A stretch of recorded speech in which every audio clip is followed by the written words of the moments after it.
This video is presented for informational and educational purposes only. The suggested activities listed are following the Scrum Guide. What you may wish to do in your first sprint planning may differ to what is shown here. You are advised to follow your own discretion at your work. Every sprint must produce a potentially releasable done increment. First sprint is no exception. Product backlog evolves as we go through the sprints. There is no need for sprint backlog to be fully formulated in sprint planning. It evolves as the sprint progresses. Architecture and design evolve gradually as we progress. 1.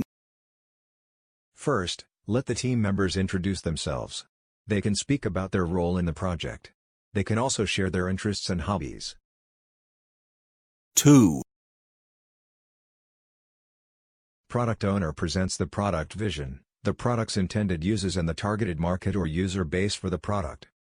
This will help the Scrum team to get an idea about what product they will be developing. Scrum Master may facilitate few activities like product road mapping, customer journey mapping, etc., helping the Scrum team to arrive at the initial set of product ideas, thoughts and requirements. Do not gather all product requirements in first sprint itself. 3. Scrum team decides what is their sprint length considering the following factors. 1. Not more than 1 month. 2. Level of business risk acceptable to the product owner. 3. Short enough so that work can be synchronized with other business events. Development team crafts their initial working agreements covering when, where, and how they will conduct daily Scrum. What tools they are going to use. How they will collaborate as needed. And how they will collectively own their code. If required, Scrum Master can facilitate this. The development organization may provide the initial definition of done.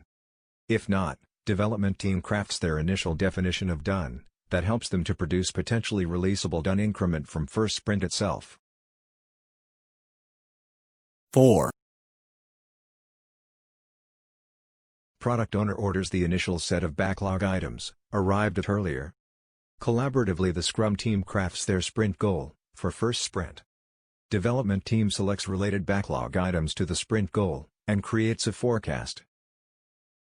5. Development team decides how they will build the required functionality into a done increment. This will result in sprint backlog with selected backlog items and a plan to deliver them, for example, in the form of tasks. Development team may craft their initial definition of done here also, if not done earlier. The suggested logical sequence of activities must be completed within the sprint planning time box.